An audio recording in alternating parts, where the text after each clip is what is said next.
Mata kuliah Sistem Informasi minggu ini akan membahas tentang konsep dasar sistem dan sistem informasi. Untuk slide, minggu kemarin sudah saya bagikan, sekarang saya akan membahas dari slide tentang konsep dasar sistem dan sistem informasi. Pertama, membahas tentang pengertian dari sistem. Sistem merupakan sekumpulan elemen yang saling terkait atau terpadu yang dimaksudkan untuk mencapai suatu tujuan. Sebagai contoh, di sini ada rumah. Rumah fungsinya adalah untuk melindungi pemiliknya dari panas dan hujan. Rumah tersebut dibangun dari beberapa elemen yang membentuknya. Misalkan ada genting, kemudian ada kayu, ada batu bata, kemudian ada jendela. Beberapa elemen tersebut akan membentuk rumah yang dapat digunakan untuk berlindung. Kalau misalnya ada elemen yang tidak memberikan manfaat dalam mencapai tujuan yang sama, maka elemen tersebut dipastikan bukanlah bagian dari sistem.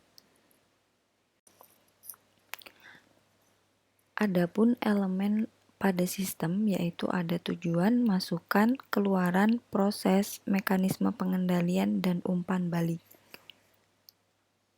Berikut merupakan sistem pada perusahaan beserta elemen-elemennya.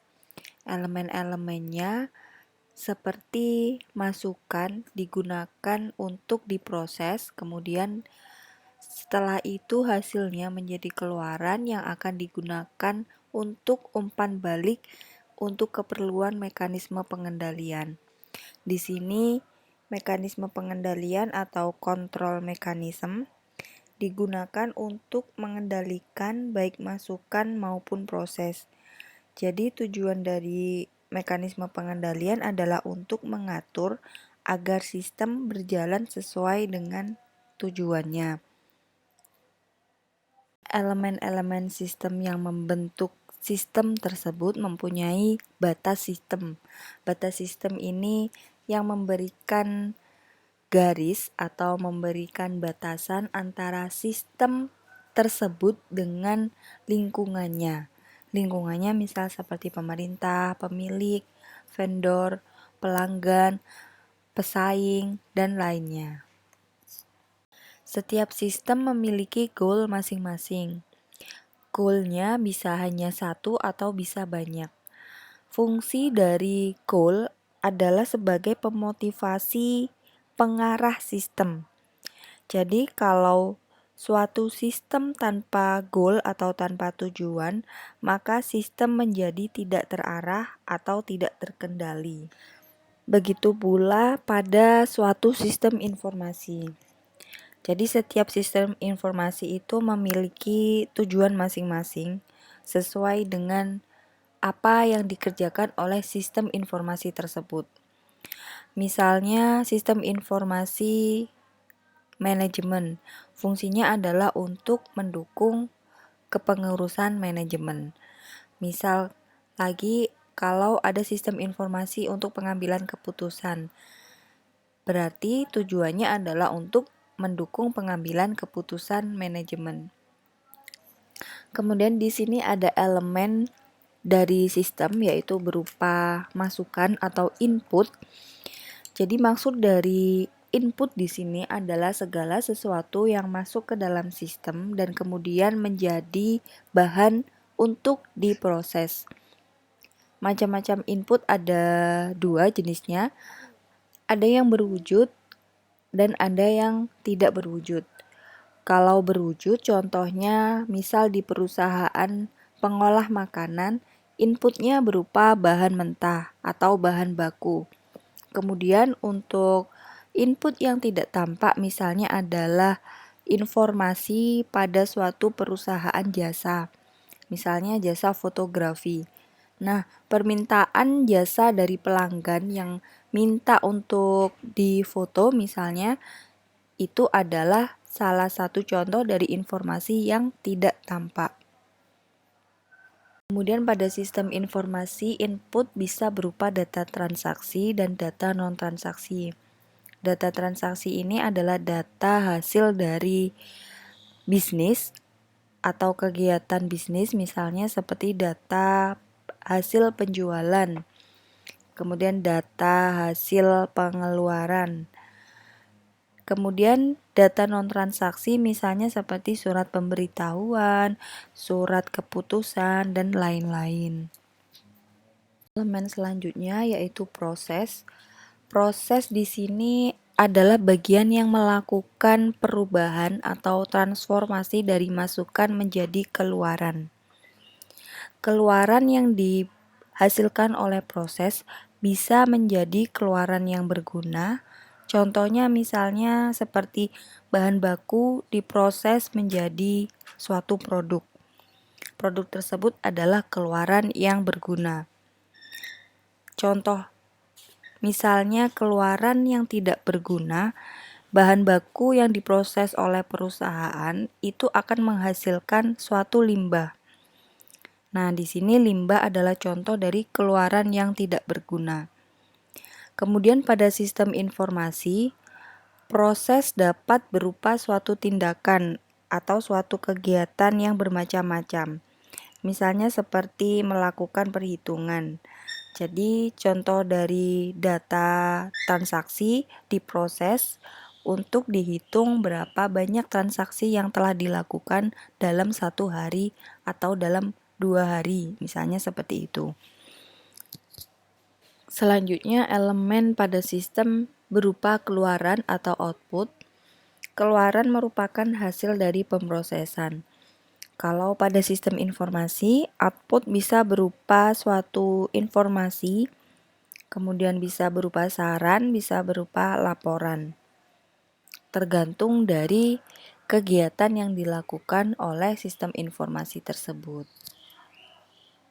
Kemudian elemen selanjutnya adalah mekanisme pengendalian dan umpan balik. Di sini mekanisme pengendalian diwujudkan dengan menggunakan feedback yang dihasilkan oleh keluaran. Jadi feedback di sini fungsinya adalah seperti quality control pada suatu sistem. Mengapa umpan balik yang digunakan adalah hasil dari keluaran? Kenapa umpan balik tidak menggunakan proses? Jadi karena keluaran merupakan hasil pengolahan pada suatu sistem. Misalnya seperti ini. Ada suatu sistem informasi yang di situ mengolah data penjualan. Data penjualan tersebut diproses untuk menghasilkan keluaran berupa laporan penjualan. Kemudian umpan baliknya, apakah laporan penjualan yang dihasilkan oleh sistem sesuai dengan data yang diinput? Kemudian kalau misalnya ada error atau ada data yang tidak dihitung oleh sistem, jadi pengguna bisa tahu bahwa sistem tersebut masih perlu perbaikan. Nah, ini adalah salah satu contoh dari mekanisme pengendalian dan umpan balik pada suatu sistem. Elemen selanjutnya yaitu batas. Batas merupakan pemisah antara sistem dan daerah di luar sistem atau lingkungan. Kemudian batas dapat dikurangi atau dimodifikasi sehingga akan mengubah perilaku sistem. Kita langsung ke contohnya saja supaya bisa memahami apa arti suatu batas pada sistem. Contoh pada gambar di sini menunjukkan bahwa pelanggan merupakan lingkungan, sedangkan yang berada di dalam kotak merupakan sistem. Nah, di sini ada 2 perbandingan yaitu sistem tradisional berbasis kertas dan sistem pemesanan yang dilakukan secara langsung. Pada gambar A yang menunjukkan sistem tradisional yang berbasis kertas, pelanggan mengirim pesan melalui surat. Kemudian surat diterima oleh bagian penerimaan surat dan diteruskan ke bagian pemproses pemesanan. Selanjutnya, bagian pemproses pemesanan memeriksa ketersediaan produk dan memberikan konfirmasi kepada pelanggan. Pada sistem ini, pelanggan diperlakukan sebagai bagian luar sistem atau lingkungan. Selanjutnya, pada gambar B, pelanggan dapat memeriksa ketersediaan produk secara langsung menggunakan sistem informasi. Contoh A dan B dapat disimpulkan bahwa batas suatu sistem dapat dimodifikasi, sehingga dampaknya akan mengubah perilaku sistem tersebut.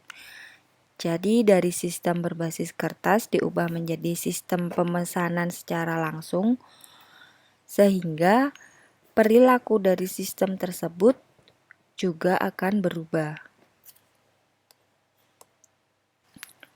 Elemen selanjutnya adalah lingkungan. Lingkungan merupakan segala sesuatu yang berada di luar sistem.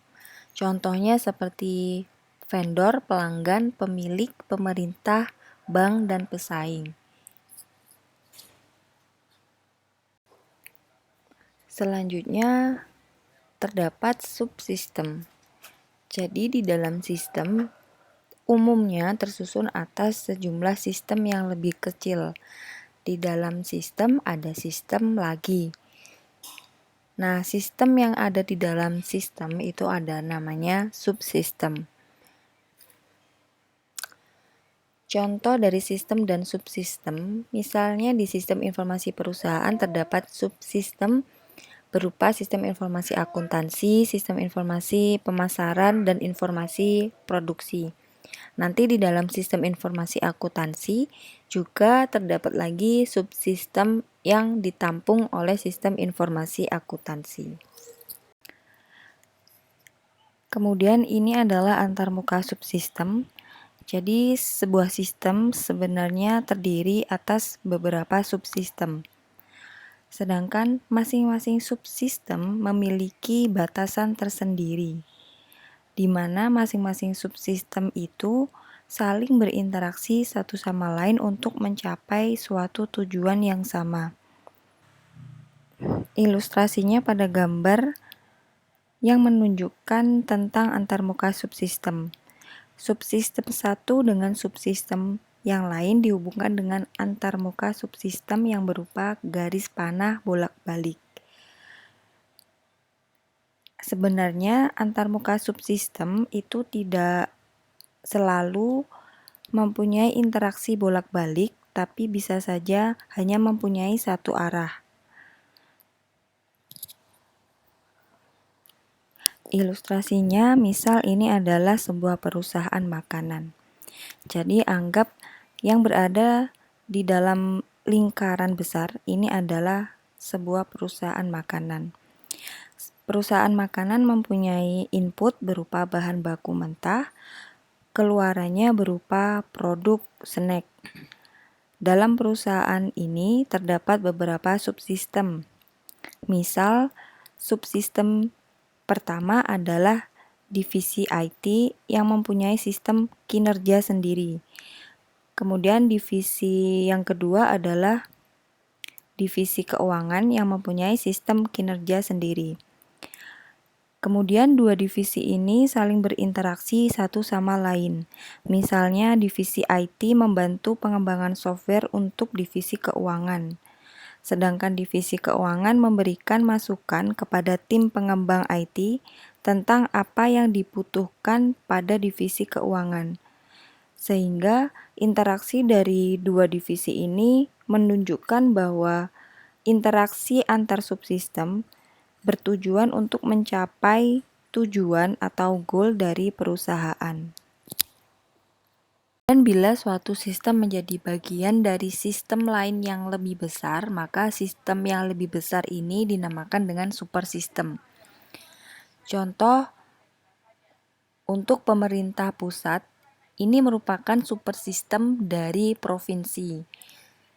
sedangkan provinsi adalah super sistem dari kabupaten. Kemudian ini adalah contoh antarmuka sistem, bisa dilihat pada gambar pada layar. Gambar ini memperlihatkan contoh pengolahan secara batch yang memperlihatkan antarmuka antar subsistem. Cabang di kiri mengirimkan data transaksi secara batch melalui suatu media eksternal. Data di media tersebut kemudian dimasukkan ke database di cabang online. Antarmuka subsistem itu sebenarnya tugasnya tidak hanya untuk menyatakan aliran data. Jadi dia tidak hanya untuk memproses suatu data, tapi juga mengerjakan beberapa tugas yang disebutkan oleh Martin. Yang pertama adalah menapisan. Jadi, subsisten ini fungsinya adalah untuk membuang data yang tidak berguna. Kemudian pengkodean, yakni mengubah data dari suatu format ke dalam format yang lain. Selanjutnya pendeteksian, yaitu melakukan pemeriksaan dan pembetulan kesalahan terhadap standar atau kekonsistensian. Selanjutnya penyanggatan. Penyanggatan ini artinya buffering, yaitu memungkinkan dua buah sistem bekerja sama tanpa harus tersinkronisasi. Caranya antarmuka mengumpulkan data dari suatu sistem dan kemudian memperkenankan subsistem lain untuk mengambil data tersebut. Selanjutnya adalah pengamanan, yaitu fungsinya adalah menolak permintaan yang berasal dari pihak yang tidak mempunyai hak terhadap data dan menyediakan mekanisme proteksi yang lain. Selanjutnya adalah pengikhtisaran, yakni meringkas sejumlah masukan ke dalam bentuk ringkasan.